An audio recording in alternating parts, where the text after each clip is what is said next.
আসসালামু আলাইকুম। আশা করি সবাই ভালো আছেন। It's me Ashraful Islam Lalon. Ashraful Islam Lalon Italy page এবং ইউটিউব চ্যানেল যে যেখান থেকে দেখছেন সবাইকে আন্তরিক ভালোবাসা অভিনন্দন। যারা ফেসবুকে থেকে দেখছেন ফেসবুক পেজটি লাইক ফলো শেয়ার দিয়ে এবং ইউটিউব চ্যানেলটি সাবস্ক্রাইব করে পাশে থাকুন, ধন্যবাদ। তো আজকে টপিকটি হলো যে ইতালি বিএফএস গ্লোবাল আজকে কি পরিমাণ রিটার্ন পাসপোর্ট, স্ক্যান পাসপোর্ট এবং কি নতুন অ্যাপয়েন্টমেন্ট পেয়ে বিএফএস গ্লোবালে কি পরিমাণ পাসপোর্ট সাবমিট করেছে এবং কি পরিমাণ রিজেক্ট দিয়েছে এবং কি পরিমাণ ভিসা ডেলিভারি দিয়েছে।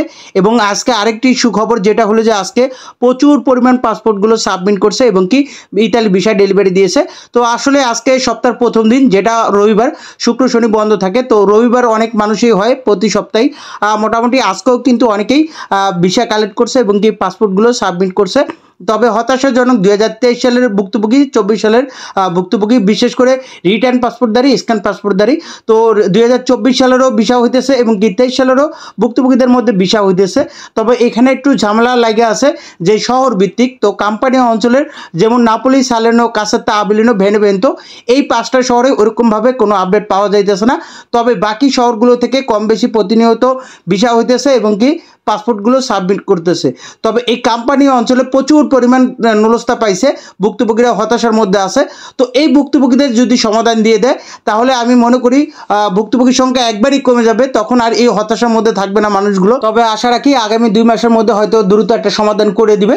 কারণ কি 2023 সাল 24 সাল দেখছেন, কিন্তু 25 সালের লাস্টের দিকে এসে তারা কিন্তু কাজ করতেছে, যেটা কোরবানি ঈদের পর থেকে মোটামুটি কিন্তু তারা নিষ্পত্তি করে দিতেছে। তো এইরকম 10 জন 20 জন করে আপনার দেখতে দেখতে কিন্তু আপনার সামনে ভুক্তভোগীর সংখ্যা কমে যাইতেছে। এখন আগে যে পরিমাণ ভুক্তভোগীর সংখ্যা ছিল, তো এখন কিন্তু ওই ভুক্তভোগীর সংখ্যা ওইরকম নাই। তো দেখা যাইতেছে কেউ ভিসা পেয়ে নিষ্পত্তি পেয়ে যাইতেছে, কেউ আবারও রিজেক্ট হয়ে যাইতেছে। তবে ইদানিং কিন্তু রিজেক্ট নিয়েও কাজ করতেছে। তবে আমি আশা করি যে রিজেক্ট নিয়ে যদি কাজ করে তাহলে দ্রুত একটা সমাধান পেয়ে যাবে।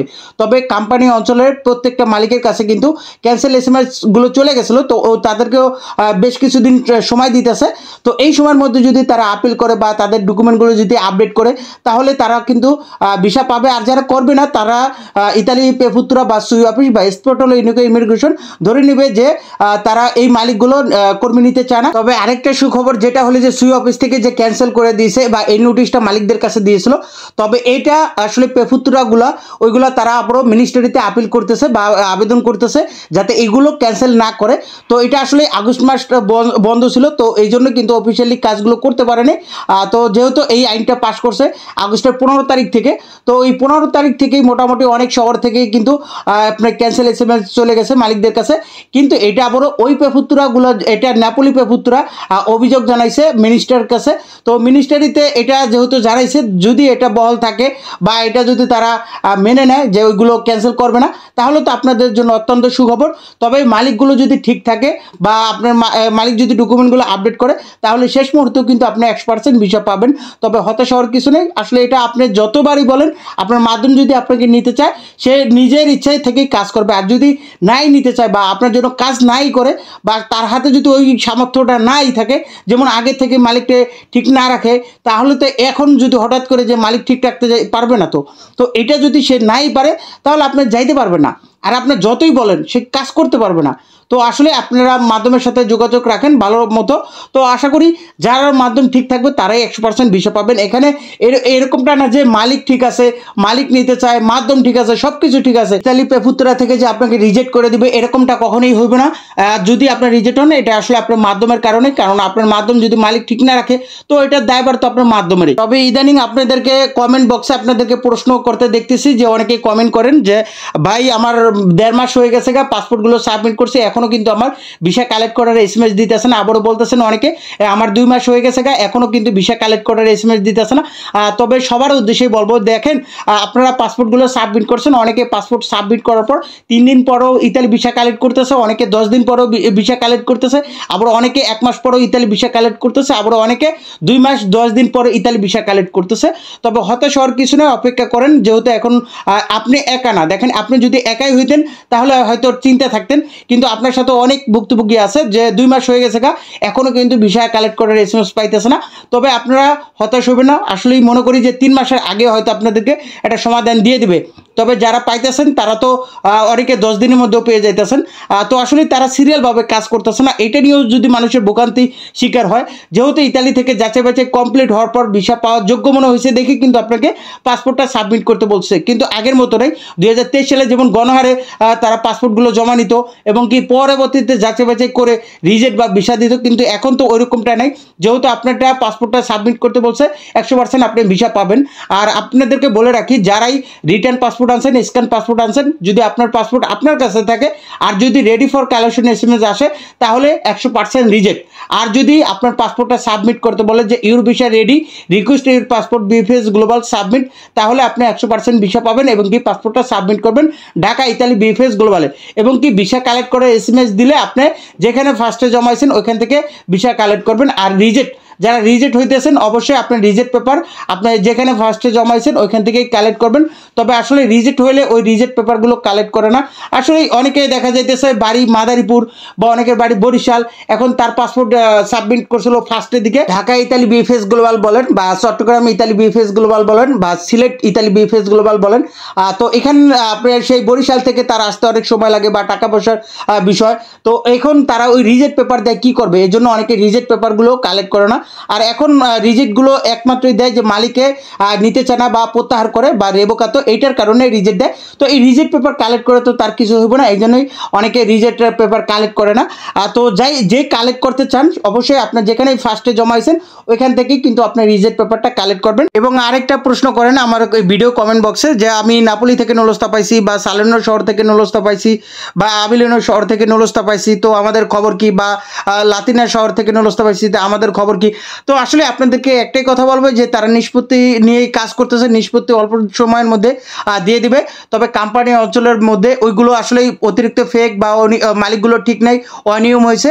তো ওইগুলো যখন ধরবে ঢালাওভাবে তখন আশা করি সবাই দ্রুত একটা সমাধান পেয়ে যাবে। তবে অলরেডি এখন কিন্তু ভুক্তভোগীর সংখ্যা কমে যাচ্ছে, বিশেষ করে এই কোম্পানি অঞ্চলের বাইরেরগুলো যেহেতু নিষ্পত্তি করতেছে। তো এইগুলো নিষ্পত্তি হয়ে গেলে আর এই কোম্পানি অঞ্চল যদি রয়ে যায় তো কোম্পানি অঞ্চলে প্রচুর পরিমাণ ভুক্তভোগী, আর এই ভুক্তভোগীদের হয়তো নিষ্পত্তি দিবে এরকমভাবে ঢালাওভাবে। যেমন অনেকেই তো এখানে দুর্নীতিটা করেছে, তো এখানে রিজেক্ট নিয়ে যদি তারা কাজ করে অল্প সময়ের মধ্যে তারা রিজেক্ট দিয়ে দিতে পারবে। যদি ওইখান থেকে ইতালি থেকে যদি যাচাই বাছাই কমপ্লিট হওয়ার পর তারা একটা নির্দিষ্ট একটা সময় বলে দেয় যে এইগুলো সব রিজেক্ট, তাহলে তো দ্রুত রিজেক্ট হয়ে যাবে। এবং আরেকটি প্রশ্ন করেন যারা ইতালি ফ্যামিলি ভিসা ভুক্তভোগী আছেন, তো আপনাদের অনেক এই কমেন্টে দেখি যে আমাদের বিষয় নিয়ে কথা বলেন না কেন। আসলে আপনাদের কথা বলবো কি, আসলে আপনাদের জন্য আমার কষ্ট লাগে, যেটা হলে যে আপনারাও অনেক আগে জমা দিয়েছেন, বিশেষ করে 2023 সালে জমা দিয়েছেন, অনেকে 2024 সালে জমা দিয়েছেন। তো আসলে এই বাংলাদেশের মতো কোথাও নাই এরকম কোনো আইন বা এরকম কার্যকলাপ, আসলে কোথাও পৃথিবীতে কোথাও নাই। তো আসলে এটা হতাশাজনক। আমি ভাবলাম যে ফ্যামিলি ভিসা এরা তো 2023 সালে 24 সালে জমাইছে, তবে ওয়ার্ক ভিসা ক্যাটাগরি তাদের হয়তো দুর্নীতি হয়েছে বা তাদের মাধ্যমগুলো ফেক কাগজ দিছে বা মালিক ঠিক রাখে নাই বা নলস্তা ফেক দিছে, তাদের ব্যাপারটা আলাদা। কিন্তু ফ্যামিলি ভিসা তারা কি দোষ করছে, হাজব্যান্ড ওয়াইফকে নিবে এবং কি বাবা তার ছেলে মেয়েকে নিবে, তো এখানে আসলে ঝামেলা কোথায়? কিন্তু তারপরে 2023 সালে জমা দিয়ে এখনো ভুক্তভোগী হয়ে আছে, 24 সালে জমা দিয়ে এখনো ভুক্তভোগী হয়ে আছে। তবে এখানে আসলেই হাস্যকর বিষয় হলে যে 2025 সালে জমা দিয়ে তারা কিন্তু এখনো দ্রুত নিষ্পত্তি পেয়ে যেতেছে। তো আজকে কয়েকজনের দেখলাম যে 2025 সালে মে মাসে জমা দিয়ে কিন্তু আজকে অনেকে ভিসা কালেক্ট করছে ফ্যামিলি ভিসা। তো ফ্যামিলি ভিসা প্রতিদিনই ভিসা কালেক্ট করতেছে। তবে 2023 সাল 24 সালের তুলনায় 25 সালে ফ্যামিলি ভিসার আবেদন প্রচুর পড়তেছে এবং কি জমাও পড়তেছে। তো এই জন্য হয়তো তারা এরকমটা করতেছে। তবে আসলে তারা তো সিরিয়ালভাবে কাজ করবে, জমা অতিরিক্ত যতই পড়ুক, কিন্তু তারা যারা 2023 সালে জমা হয়েছে তাদেরকে নিয়ে না কাজ করে 25 সালের নিয়ে কাজ করতেছে। সেমটা ওয়ার্ক ভিসা ক্যাটাগরি নিয়েও এরকমটাই করতেছে। 2023 সালে সেইগুলো নিষ্পত্তি দিয়ে দিক, যেগুলো কোম্পানি অঞ্চলে কী করছে, দুর্নীতি করছে, তাদেরকে দ্রুত রিজেক্ট দিয়ে দিক।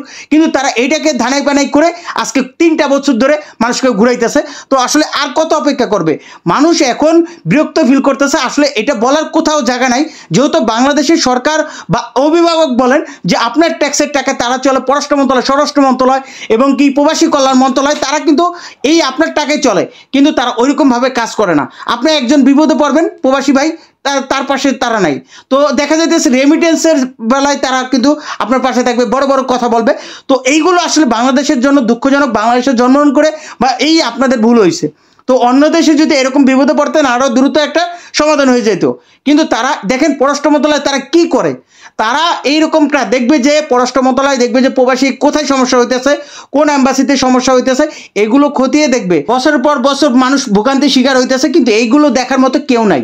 তবে আমি সবার উদ্দেশ্যে বলবো যে আসলে সবাই কিন্তু ভুক্তভোগী, যে বিশেষ করে ওয়ার্ক ভিসা ক্যাটাগরি এবং কি ফ্যামিলি ভিসা ক্যাটাগরি সবাই কিন্তু ভুক্তভোগী হয়ে আছেন।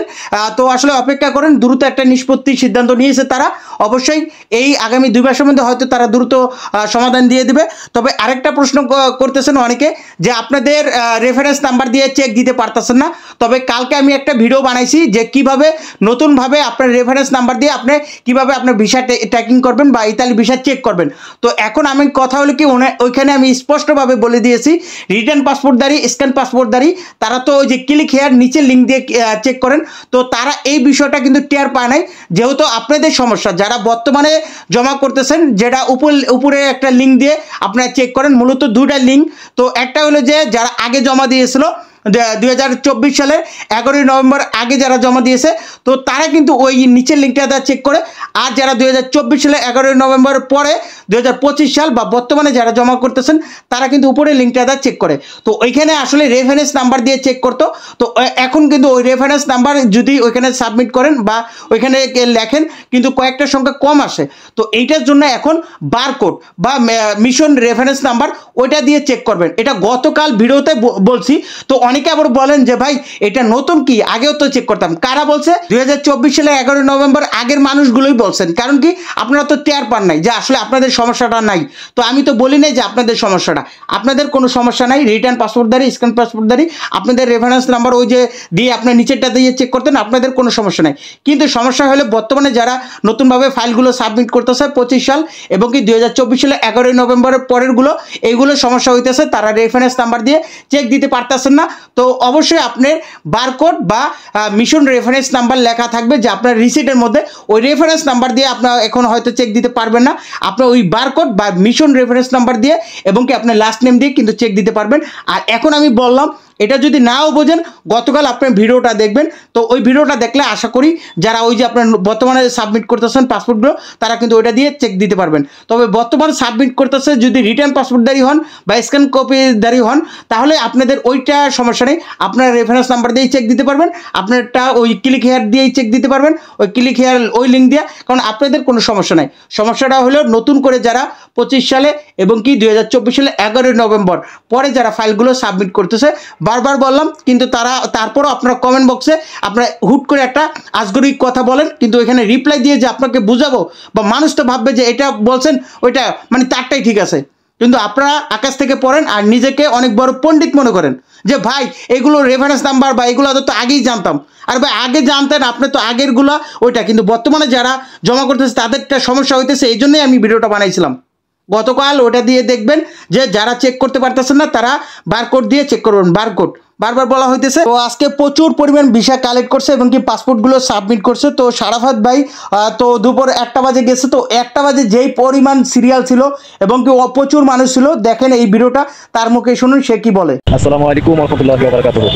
প্রিয় ইতালি ভুক্তভোগী ভিসা প্রত্যাশী সহযোদ্ধারা, আপনারা সবাই কেমন আছেন? আশা করি বেশি ভালো আছেন। এখন আমি মিশন একের নাপিতর অবস্থান করতেছি। আমার অফিসিয়াল একটা ব্যাংকের কাজের জন্য আসছিলাম। তো এখানে এসে যা দেখলাম খুব ভালো লাগার একটা বিষয়, সেটা হচ্ছে যে এখন 1টা বাজে, প্রায় 1টা বাজে। তো এখন অব্দি এখানে প্রচুর কি বলে যে ভিসা প্রত্যাশী, এখন প্রত্যাশী লোকজনের দীর্ঘ লাইন দেখা যাচ্ছে। তো আলহামদুলিল্লাহ, যেহেতু এখন 1টা বাজে, তো সকাল হতে আরো কত লোক ভিতরে গেছে এবং কত লোক অলরেডি ভিতর থেকে ডিএফএস থেকে বের হয়ে চলে গেছে সেটা কোনো সঠিক ধারণা নাই। তবে এখন অব্দি যা আমরা দেখতেছি, যা দেখলাম ভিডিওতে, আলহামদুলিল্লাহ এগুলো চলতে থাকলে আমরা খুশি আমাদের সেই কাঙ্ক্ষিত মেসেজ পেয়ে যাবো ইনশাআল্লাহ। সবাই দোয়া করবেন, ভালো থাকবেন। আসসালামু আলাইকুম ওয়া রাহমাতুল্লাহ। তো ভিডিওটা দেখলেন। তো আজকে তো সপ্তাহের প্রথম দিন, যেটা হলো যে আপনার আর রবিবার, শুক্র শনি বন্ধ থাকে। তো সপ্তাহের প্রথম দিন রবিবার তো এর প্রচুর মানুষ হয় এবং কি বৃহস্পতিবারও প্রচুর মানুষ হয় এবং কি যারা ওইখানেই যায় তারা কিন্তু একটা নিষ্পত্তি পেয়ে গেছে কেউ পাসপোর্টগুলো সাবমিট করতে যায়, কেউ ভিসা কালেক্ট করতে যায়। তো উভয় কিন্তু ভিসাধারী, কেউ কিন্তু পিকনিক করতে যায় না। তো আসলে যদি আপনাদের মনে হয় যে তারা পিকনিক করতে গেছে তো আপনি মনে করতে পারেন, কিন্তু দেখতে দেখতে দেখা যাইতেছে সকল ভুক্তভোগী একটা সমাধান পেয়ে যাবে। আর আপনি ওই প্রতিদিন কমেন্টে এই খারাপ কথা বা উল্টাপাল্টা কথা বলতে পারবেন, কারণ আপনাদের বোঝানোর ক্ষমতা আমার নাই। কারণ কি এই যে আমরা প্রতিদিন ভিডিওগুলো দিই, এটা প্রতিদিনের ভিডিও, তো এরকমটা দেখাইতে পারবো না যে গতকাল বা আরও 10 দিনের আগে ভিডিও এখানে দেওয়া হয়। তো আসলে প্রতিনিয়ত ভুক্তভোগীদের সাথে কথা বলা হয় এবং কি ভুক্তভোগীরা তাদের বিভিন্ন প্রশ্নগুলো তুলে ধরে। তো আসলে আপনিও হয়তো একদিন ভিসা পেয়ে যাবেন। তবে আসলে অনেকেই আমি দেখি যে কমেন্ট বক্সে আপনারা বিভিন্ন রকম কমেন্ট করেন। তো আসলে এই যে কষ্ট লাগে যে আসলে আপনারা হতাশাজনক একটা কমেন্ট করেন যে ভাই আমি এখনও ভিসা পাইতেছি না বা সমাধান পাইতেছে না, বা এটা দেখলে আমারও কষ্ট লাগে। তবে হঠাৎ করে দেখি যখন যে ভাই আমি আজকে পাসপোর্টটা সাবমিট করে আসছি বা আমি ভিসা কালেক্ট করছি, তখন আবারও আমার মনের ভিতরে কিন্তু ভালো লাগে। তো আসলে ভাই সবার জন্য আমি দোয়া করি যাতে দ্রুত একটা সমাধান হয়ে যায়। তো আশা করি দ্রুত একটা সমাধান হয়ে যাবে। তো আজকে ভিসার আপডেট হলো যে আজকে 7ই সেপ্টেম্বর 2025 রোজ রবিবার। তো আজকে মোট রিটার্ন পাসপোর্ট, স্ক্যান পাসপোর্ট এবং কি নতুন অ্যাপয়েন্টমেন্ট পেয়ে বিএফএস গ্লোবালে পাসপোর্ট সাবমিট সংখ্যা ছিল 80টি প্রায়, মোট রিজেক্টের সংখ্যা ছিল 30টি প্রায়, মোট ভিসা সংখ্যা ছিল 116টি প্রায়। এর মধ্যে ফ্যামিলি ভিসা ছিল 47টি, এগ্রিকালচার ভিসা ছিল 53টি, ডোমেস্টিক ভিসা ছিল 2টি, ট্যুরিস্ট ভিসা ছিল 3টি, বিজনেস ভিসা একটা ওখানেই, স্টুডেন্ট ভিসা একটি। তো আসলে কম বেশি প্রতিনিয়ত ভিসা হইতেছে এবং কি সমাধানও পেয়ে যাইতেছে। তবে আসলে হতাশাজনক কোম্পানি অঞ্চল নিয়ে, তবে অন্যান্য শহরগুলোতেও থেকেও কিন্তু একটা সমাধান পাইতেছে। তবে কোম্পানি অঞ্চলে ওইরকমভাবে কিন্তু ঢালাভাবে এখনও কাজ করতেছে না। আসলে তারা কবে যে কাজ করবে, তবে আমরা মনে করি যে আগামী 2 মাসের মধ্যে হয়তো তারা একটা নিষ্পত্তি সিদ্ধান্ত নিতেছে। তো আসলেই তাদের যে আইন বা বর্তমানে যেরকমভাবে তারা ডেলিভারি দিতেছে, তো এই অনুসারে আমরা মনে করি যে আগামী 2 মাসের মধ্যে হয়তো একটা সমাধান পেয়ে যাব। তো এতক্ষণ সাথে থেকে ভিডিওটি দেখার জন্য আপনাদেরকে অসংখ্য ধন্যবাদ। আপনারা সুস্থ থাকুন, ভালো থাকুন, আল্লাহ হাফেজ, আসসালামু আলাইকুম।